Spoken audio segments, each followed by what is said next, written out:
여러분 아시다시피 어저께 한국에서 춘기 형제 결혼식이 있었습니다. 잘 마쳤다고 연락을 받았고요.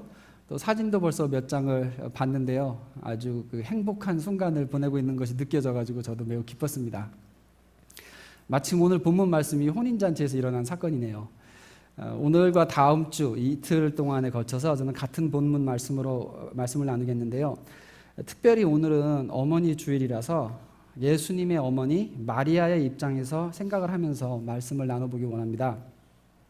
다음 주에는 이제 제자와 하인들의 관점에서 보는 말씀으로 나누겠습니다. 그래서 오늘은 본문 말씀을 통해서 기적에 대해서 좀 생각을 해보고, 우리가 기적을 바라고 기도할 때는 어떻게 기도해야 할까?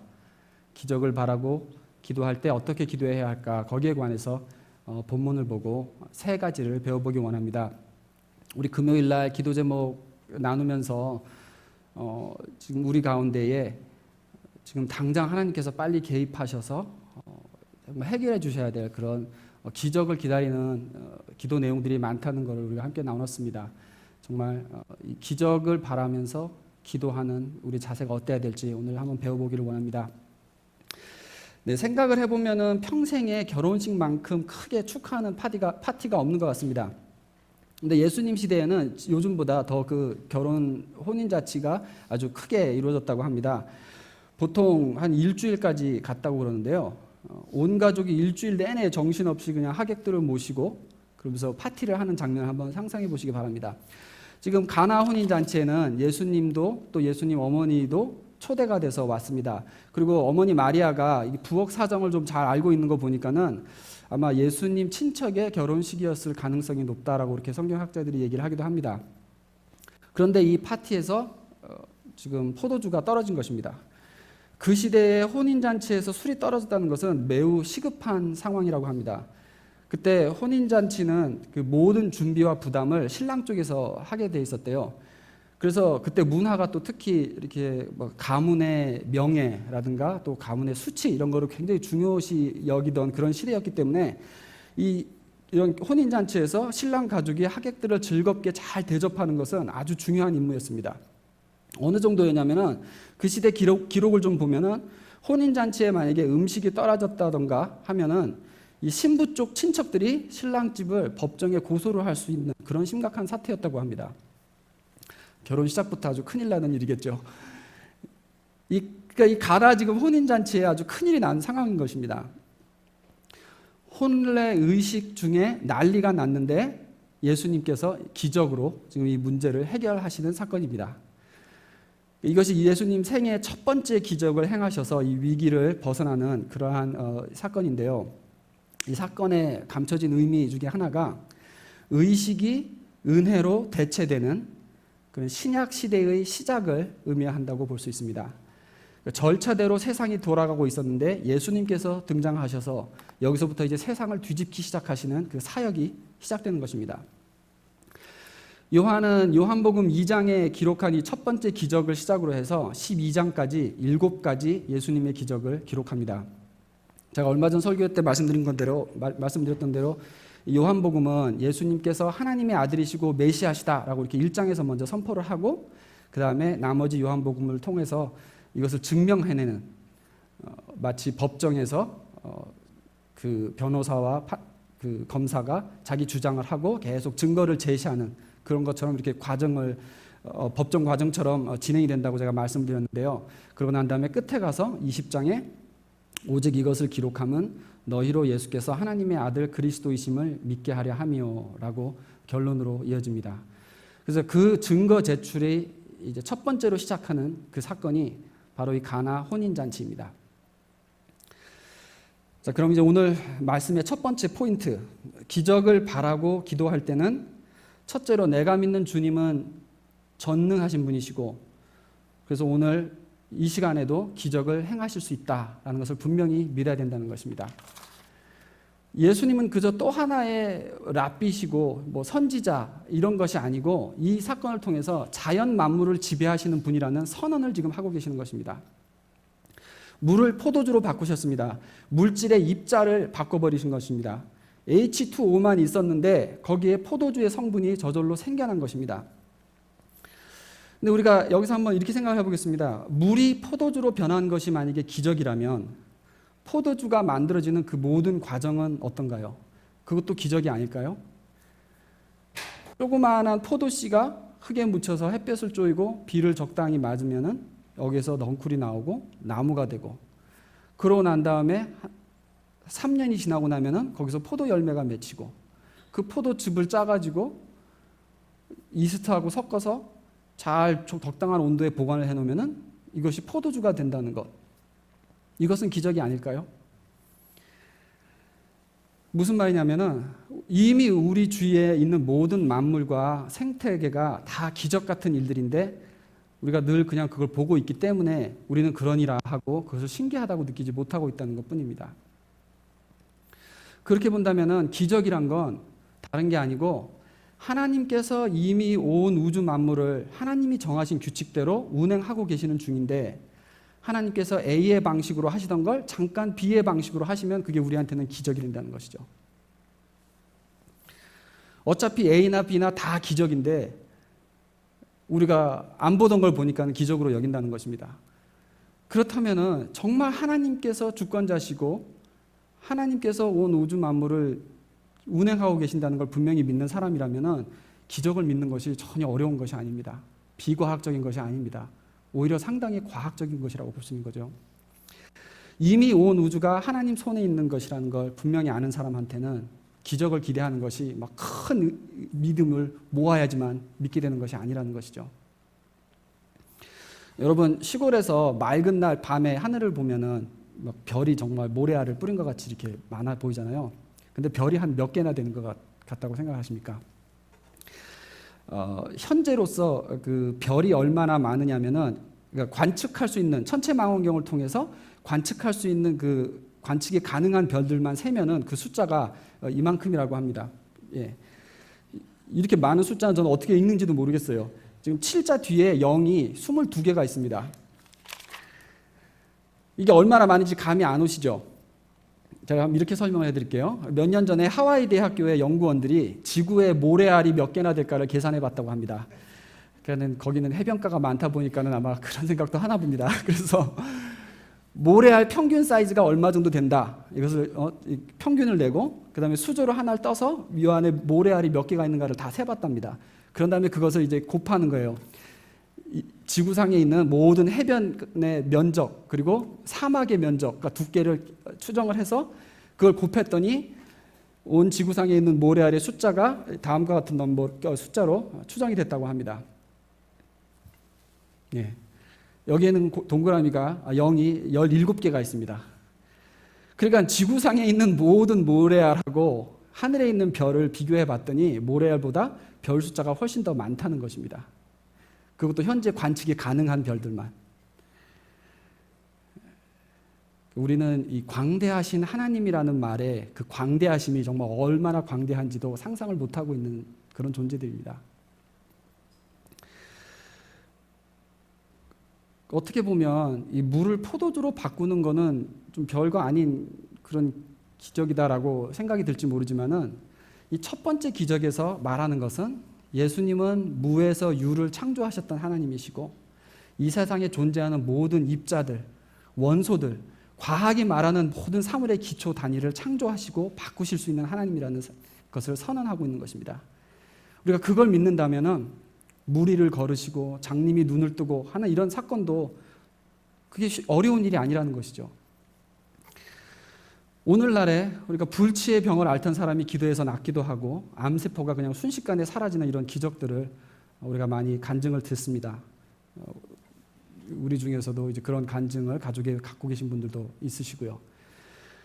근데 광대한 이런 우주 만물을 다 창조하시고 이걸 정밀하게 운행하시고 있는 하나님을 우리가 다시 한번 기억한다면은 정말 우리 믿음이 더 커질 수 있는 그런 기회가 됩니다.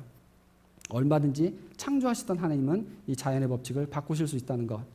그러니까 기적이란 무엇이냐? 이미 자연 만물을 지배하시는 예수님께서 자연의 규칙을 잠깐 재배열하시는 것. 스스로 만든 법칙을 잠깐 무시하시는 것. 그게 곧 기적입니다. 그러니까 기적은 얼마든지 가능한 것이고 예수님을 믿는 우리는 기적을 믿는 사람들인 것입니다. 사실 과학이 발전하면서 이런 자연 속에 감춰진 비밀들을 더 많이 찾는다면 더 하나님을 경외하게 되는 게 정상입니다. 과학 공부를 좀 한 사람들이 하나님을 부인하는 진짜 이유는 과학이 문제가 아니고 자기 원하는 대로 살고 싶으니까 자기 인생을 잡고 계시는 다른 주권자가 있다는 걸 인정하기 싫은 그 교만한 마음 때문에 그냥 과학을 핑계로 삼는 것이라고 봅니다. 오히려 과학을 진지하게 연구한다면 그 속에 창조주의 손이 있음을 볼 줄 알아야 되는 것입니다. 본문으로 돌아가서 예수님과 어머니 마리아의 대화를 보면은 예수님이 기적을 행할 수 있는가 없는가가 그 대화의 관건이 아니었습니다. 지금이 그 때인가 그것에 관한 대화였습니다. 그래서 다시 한번 3절을 봅니다. 포도주가 떨어진지라 예수의 어머니가 예수에게 이르시되 저들에게 포도주가 없다 하니 예수께서 이르시되 여자여 나와 무슨 상관이 있나이까 내 때가 아직 이르지 아니하였나이다. 그의 어머니가 하인들에게 이르되 너희에게 무슨 말씀을 하시든지 그대로 하라 하니라. 대화가 지금 이렇게 흘러가는 겁니다. 부엌에서 난리가 난 상황을 보고 마리아가 와서 예수야 지금 부엌에 난리가 났단다. 포도주가 떨어졌대. 네가 좀 어떻게 도와줘 봐라. 어머니 왜 저보고 그러세요? 저는 아직 때가 아닙니다. 그랬는데 마리아가 그래? 아직 아니야? 하고 생각을 접은 게 아니라 부엌에 가서 우리 아들 예수가 와서 뭐 해보라고 하면은 시키는 대로 하세요. 그렇게 지금 얘기를 한 겁니다. 그런데 또 예수님이 진짜 나타나셔서 이제 기적을 베푸시는 거고요. 그러니까 이 대화의 좀 그 의미는 제가 다음 주에 좀 더 자세하게 설명을 하겠습니다. 근데 오늘 생각해 볼 것은 마리아와 예수님은 기적을 행할 수 있느냐 없느냐로 언쟁을 하고 있는 게 아니라는 것입니다. 지금이 그때인가? 기적을 바라는 우리의 마음은 하나님이 이걸 하실 수 있을까 없을까를 생각할 시대가 아니라 지금 이것이 하나님의 때인가? 하나님이 어떻게 영광을 드러내시길 원하시는가? 지금 우리가 이 환난을 겪는 이유는 무엇인가? 우리 가족이 회개해야 되는 상황인가?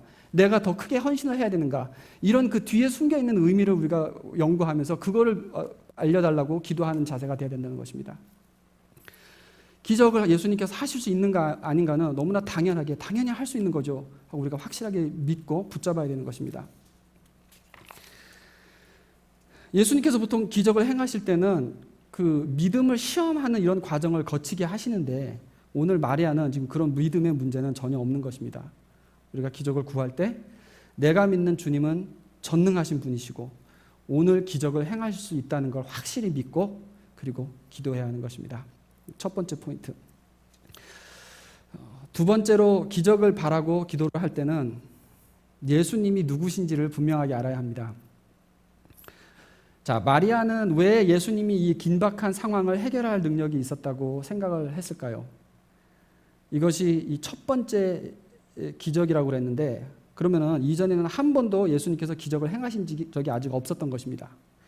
근데 어떻게 예수님께서 뭔가 하실 것이고 그것이 지금이 그때라는 것을 마리아는 알 수 있었을까? 도대체 마리아는 뭘 알고 있었을까? 지금 가나 혼인잔치에서는 그 누구도 예수님이 앞으로 어떤 일을 행하실 분인지 어떤 능력이 있으신지 아무도 아는 사람이 없습니다. 딱 한 명, 마리아. 그의 어머니만 알고 있는 것입니다. 어떻게 하는가? 마리아는 30년 동안 가슴에 품어왔던 증거가 있었습니다. 많아봤자 자기 나이가 한 16살 됐을 때 그 소녀의 나이에 갑자기 천사가 나타나서 했던 말, 너가 잉태하게 되리라. 그는 하나님의 아들이라. 그러고 난 다음에 남자를 모르는데 정말 애가 생긴 거예요. 이게 얼마나 엄청난 기적인지 마리아는 분명히 알고 있지 않았겠습니까? 다른 사람은 아무도 안 믿는다 할지라도 마리아는 그 어마어마한 기적을 몸소 체험을 한 것입니다. 9개월 후에 마국간에서 출산했던 내 첫아들, 그리고 그때 또 전해 들었던 천사의 메시지, 구주가 나셨으니 곧 그리스도 주시니라. 구원자가 될 메시아시라는 것이죠. 예수님 태어나서 8일 됐었을 때 성전에 갔더니 어린 아기 예수를 보고 시므온이라는 사람이 내 눈이 주의 구원을 보았사오니 이스라엘의 영광이니이다 이런 말을 하고, 그럴 때마다 성경은 보면은 마리아는 이 모든 말을 마음에 새기어 생각하니라 이렇게 기록을 합니다. 요셉이 이걸 어떻게 받아들였다는 얘기는 하나도 없는데 마리아는 이것을 마음에 새겼다고 합니다. 얼마나 오랫동안 마음에 새겨두었나요? 16살 때 처음 천사를 만났다고 하면은 지금 마리아의 나이는 47세입니다. 중년이 된 이 마리아가 어머니로서 이 맏아들 예수를 바라보는 마음이 어땠을까? 30년 전에 자기가 소녀일 때 봤던 천사, 그리고 그 많은 예언들을 어제 일처럼 생생하게 기억하고 있을 거라고 저는 생각을 합니다. 왜냐하면 어머니이니까. 예수님은 나이가 30이 되도록 별 특별한 일 없이 그냥 평범한 목수처럼 살고 계시긴 하지만 저 아들이 그리스도라라고 했던 그 말, 아무리 가난하고 평범한 목수로 보여도 마리아는 예수가 누구신지 분명히 아는 것입니다. 세상에는 어머니만큼 아들을 끝까지 믿어주는 사람이 없는 것 같습니다. 아마도 내 몸을 통해서 낳은 자식이라서 아버지하고는 다르게 특별한 관계가 만들어진 것 같습니다. 그래서 또 하나님은 그 자식에 대한 특별한 계시를 어머니에게 보이시는 경우가 많은 것 같습니다. 그리고 그렇기 때문에 어머니는 또 자식을 위해서 평생 기도하라고 부르심을 받는 것이죠. 특별히 고생해서 난 자녀는 더 평생 가슴에 두고 기도를 하게 됩니다. 이 어머니와 자녀의 관계는 그 무엇보다도 특별한 영적인 관계라고 생각합니다.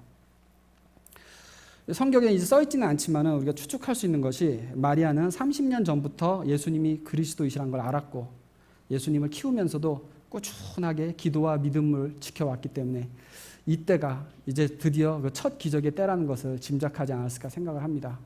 30년 동안 마음에 품어온 게 있는데 이제 세례 요한한테 세례를 받고 제자들을 불러 모으고 드디어 이제 시작이 되는구나 하는 이런 마음의 기대가, 믿음이 있었던 것 같습니다.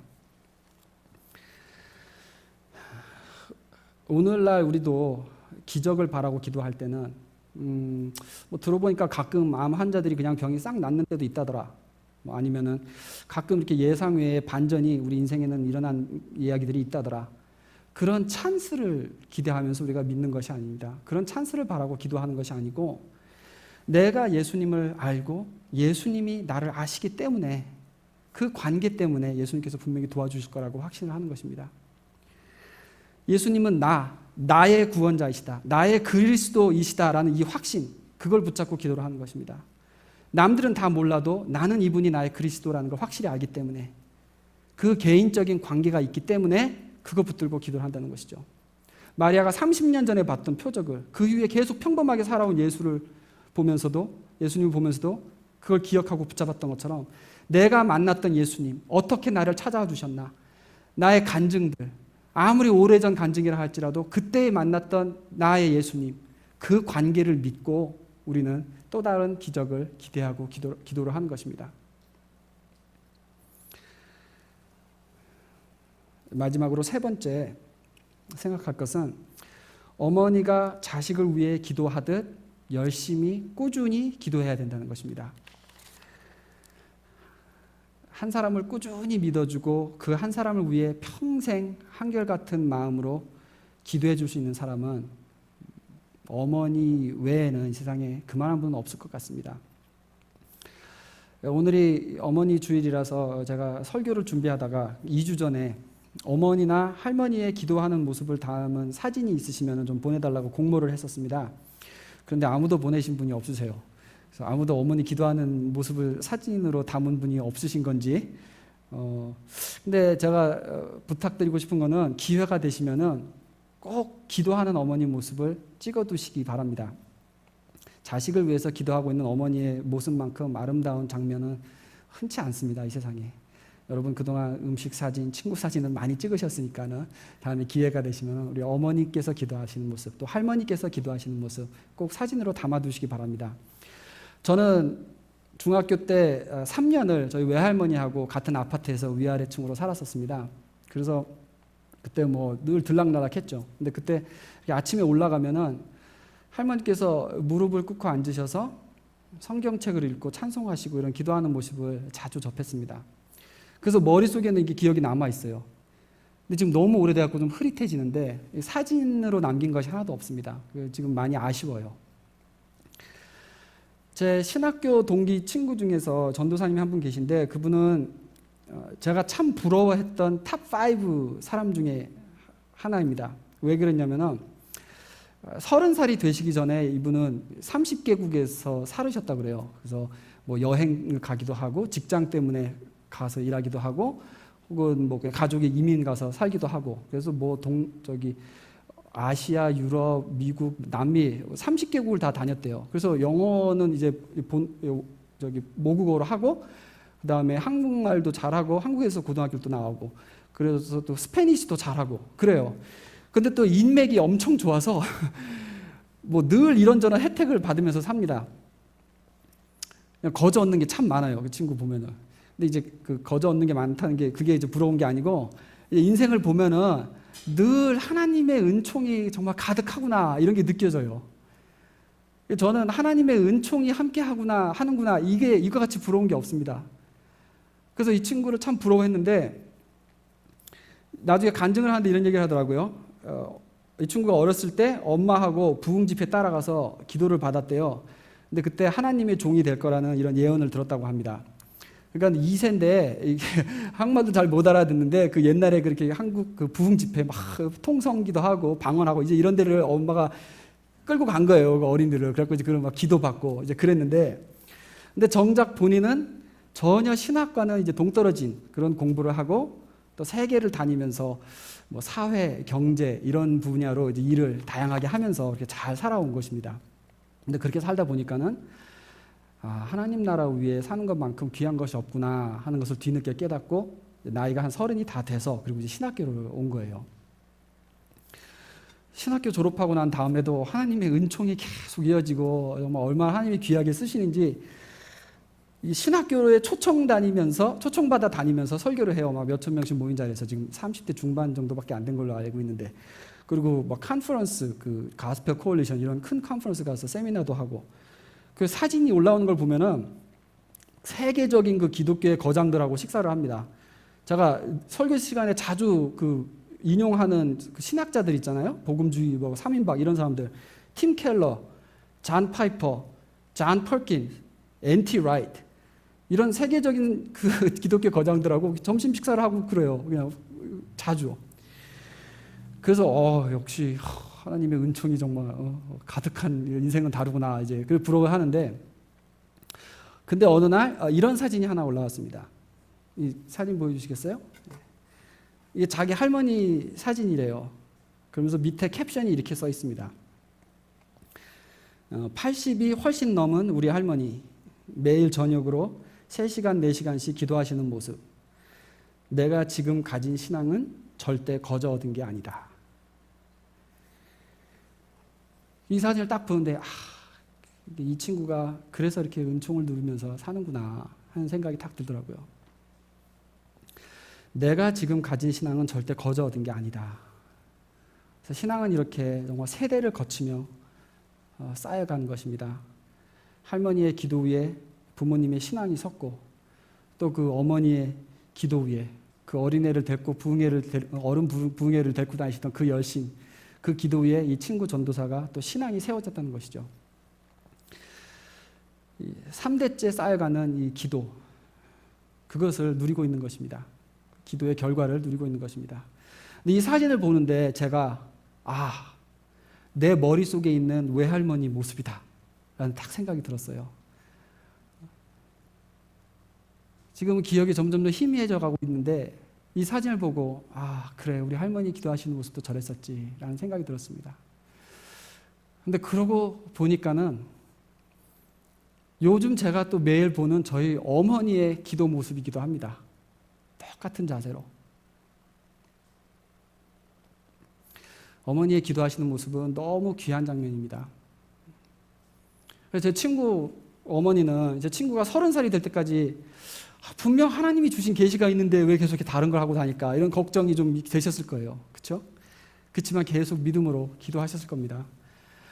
이 마리아도 기도하는 모든 어머니의 마음 정말 어렸을 때 내가 분명히 받은 게 있는데 이렇게 평범하게 살고 있는 예수를 보면서 그러나 끝까지 30년 동안 그 마음이 지켜온 믿음. 어머니만큼 우리가 어렸을 때부터 지금까지 지나온 평생의 순간들을 다 마음에 새기고 계시는 분은 없다고 봅니다. 자식을 위한 어머니의 기도는 끝까지 믿으면서 계속 인내하면서 변함없이 열심히 기도하시는 것. 모든 어머니의 기도입니다. 근데 이런 어머니의 기도가 바로 기적을 기다리는 사람이 배워야 할 기도라고 봅니다. 끝까지 믿으면서 계속 인내하면서 변함없이 같은 열심으로 이런 기도가 있을 때 하나님의 은총과 기적을 체험하게 됨을 믿으시기 바랍니다. 근데 만약에 여러분이 이 신앙의 유산을 쌓는 그 첫 세대시라면은 그것도 또 얼마나 귀한 부르심인가, 거기에 또 감사를 해야 될 줄 압니다. 첫 단을 쌓는 것은 그만큼 힘든 일이지만은 또 바로 여러분이 그 여러분 후세대의 믿음의 조상이 되는 그런 부르심이기 때문입니다. 지금까지 우리 첫 번째 기적이라는 제목으로 말씀을 나눴는데요. 정리해 보겠습니다. 기적을 기대하며 기도할 때 어떻게 해야 하는가? 기적을 기대한다는 것은 지금 위기가 우리 앞에 당면했다는 뜻이죠. 우리 지금 위기를 지나고 있는 것입니다. 이럴 때 뭔가 하나님께서 특별히 개입을 하셔야지만 풀리는 이 상황, 이때 우리가 기적을 바라면서 기도하는 그 기도의 마음. 그런 상황에서 기도를 하려면 첫째로 내가 믿는 주님이 얼마나 전능하신 분이신지 확실하게 기억하고 붙들고 오늘도 기적을 하실 수 있는 분이시라는 것, 그거 확실하게 다시 한번 믿어야 됩니다.